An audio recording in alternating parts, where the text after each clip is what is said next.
Kyle Davison. I am seeking the office of Senator in District 41, South Fargo. What motivated me to run for the North Dakota legislature? Well, back about 10 years ago when I was first elected in 2014, actually 12 years ago, I was fortunate enough to grow up and have parents that were educators and very much involved in the community.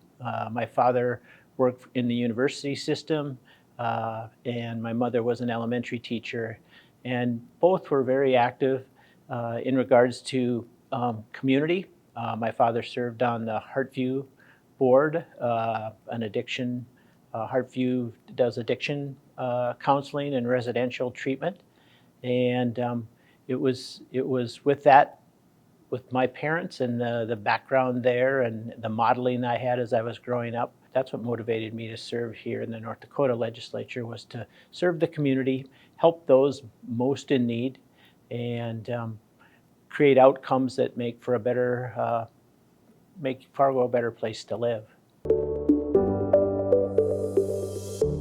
Best professional experiences and the things that I've been involved in a community that I think support my work in the legislature is my work in education. I ran the Southeast Education Cooperative, which was a collaborative of 37 school districts. I ran that for 20 years, working on things that support schools to help better educate kids. Simple things like, Medicaid billing. We built a Medicaid billing system with the support of state dollars to help kids with special needs in public schools.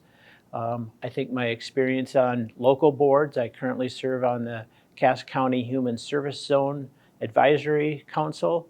I also serve on the board of Soul Solutions Recovery. I think those experiences and being engaged in the community give me a better feel and a better understanding of the needs and the type of work that needs to get done to make District 41 and Fargo a better community and a better place to live. Well, if I'm elected, my top priorities really, I guess we've been working on some of our top priorities, and so we'll just list those really quickly. You know, the diversion in 2017, 2019, we got the final bonding issue through for the diversion. We've been working on the Red River Valley Water Supply Project. That is a continuous process, and I think getting water from the Missouri River out to eastern North Dakota is important.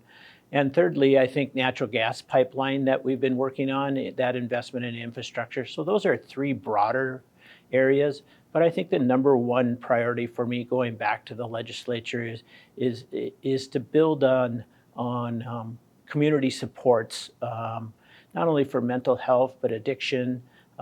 My work in human services, in the interim, I'm chairing the human services where we're looking at homelessness and solutions and the role that the state government will play in that. I think we're having more strategies that setting up a framework and an accountability process for the dollars that we may invest in as a state. I think the last big issue is childcare. We invested about $67 million in childcare. We increased the childcare assistance program. That right now that we raised the minimum for people to qualify for that, but in order to get people back into the workforce, we need to make childcare more affordable. I think we've made significant progress. I will go to the parent workforce where parents can work in the childcare, the daycare, and their children then would get free childcare. I think that was an excellent program we put together. But really, you know, creating a better business model for people to invest in childcare and to create startups. And that also includes a subcommittee that I'm leading on childcare licensing to make that more streamlined and more understandable, not only just for the people starting in childcare, but also for the people that license childcare, so that we can work more collaboratively in creating a better culture and more trust amongst state government and childcare providers.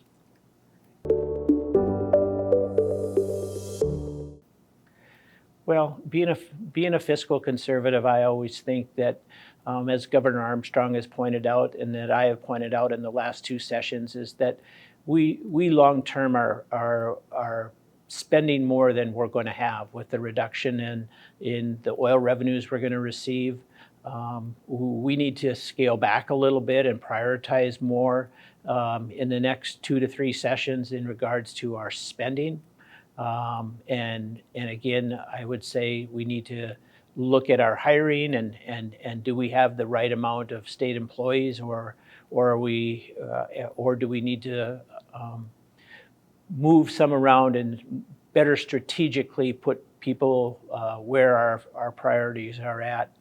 I think also in the next 3 to 5 years, I think AI will play an important role in not only in our daily lives, in our communities, and in the state. And we need to look at policies, and we really need to do some research and get ahead of those policies and what we want that to look like in our state. I don't know that we have enough information, but I think that is an important question going forward. I think we've made a great step. Something similar that I think that was bold action was that we took cell phones out of the schools, or we took them out of the day-to-day activities in the classroom. And I think steps like that, making decisions like that, that I was part of, are important for creating a better climate and a better culture, not only for kids to learn in school, but we create more collaboration and more communication amongst the kids in schools. And again, back to the AI side of things, we really need to figure out how we want to look at that policy and that technology and how it impacts our lives. I would just ask for people's vote. I've enjoyed the last 6 legislative sessions. It's been 12 years. I think there is a little bit more work to do. And I look forward to meeting and being out campaigning in District 41 and meeting the residents of District 41 this fall.